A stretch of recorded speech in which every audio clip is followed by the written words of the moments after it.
In the long history of the Beatles, there is one question that continues to intrigue fans and critics alike. When exactly did this band stop being the biggest pop group in the world and begin transforming into an artistic force that redefined modern music? For many, the answer lies in Revolver, but for their legendary producer George Martin, the true turning point was even more specific and more personal. Revolver, where the past meets the future. Released in 1966, Revolver was not just a successful album, it was a declaration of change. Within it, two songs stand like pillars supporting two sides of the Beatles' evolving identity. On one side, there is Here, There, and Everywhere, a gentle love ballad by Paul McCartney, often regarded as one of the most perfect love songs ever written. Its melody is delicate, its harmonies complex yet effortless, and its emotion sincere without being excessive. On the other side, there is Tomorrow Never Knows, a radical sonic experiment led by John Lennon. This song was not only different from anything the Beatles had done before, it felt as if it came from the future. With tape loops, hypnotic drums, and lyrics inspired by the psychedelic experience, it opened the door to an entirely new musical world.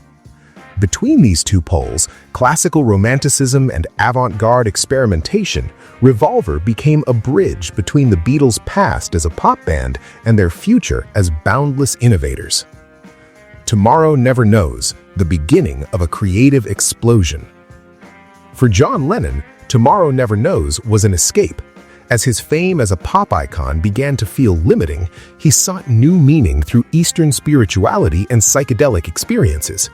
The song became a manifestation of that search. However, for George Martin, the track, though revolutionary, still felt wild and not fully structured. His role as a producer was not only to record, but also to shape creative chaos into something that could still be enjoyed musically. He saw immense potential in the experiment, but also recognized that the Beatles were entering territory they had never explored before, and that came with risks. If Revolver marked the beginning of change, then, according to George Martin, the true revolution began with Strawberry Fields Forever. Released in early 1967, Strawberry Fields Forever was a deeply personal work by John Lennon. Inspired by his childhood memories in Liverpool, it blurred the line between reality and dreams.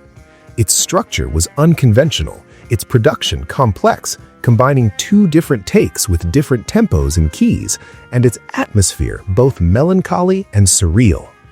Martin once described the song as one of the finest works the Beatles ever created, and, more importantly, as the beginning of their psychedelic era. Interestingly, Strawberry Fields Forever did not stand alone. It was released as a double A-side with Penny Lane, which was also inspired by childhood, but from Paul's perspective. If Strawberry Fields Forever represented John's world, introspective, blurred, and experimental, then Penny Lane reflected Paul's, bright, detailed, and melodic. This difference was not merely stylistic, it reflected artistic directions that were increasingly drifting apart. George Martin himself acknowledged that at this point, John Lennon and Paul McCartney were beginning to separate creatively. This tension did not immediately destroy the band. On the contrary, it created an extraordinary dynamic. These two contrasting visions collided, but also complemented one another, producing unmatched works. The period that followed gave birth to masterpieces such as Sgt. Pepper's Lonely Hearts Club Band, an album often cited as one of the most influential of all time.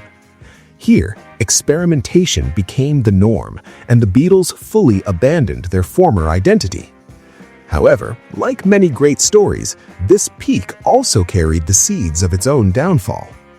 By the late 1960s, the creative differences between John Lennon and Paul McCartney no longer produced harmony, but division. Albums like Abbey Road still showcased the brilliance of their collaboration, especially in the legendary medley on Side 2, but behind the scenes, their relationship had already fractured. And ultimately, through the tension-filled sessions of Let It Be, it became clear that the Beatles were no longer a unified group, but 4 individuals moving along their own paths. Looking back, Strawberry Fields Forever is not just a great song, it is a symbol, the moment when the Beatles truly changed. For George Martin, the song marked a new era, bolder, more personal, and more experimental. Yet ironically, it was this very transformation that also accelerated the band's end. 4 years after the song was released, the Beatles broke up. But in that short time, they had already changed the face of music forever. And perhaps, among all their works, Strawberry Fields Forever was the moment when the world first realized the Beatles were no longer just a band. They were a revolution.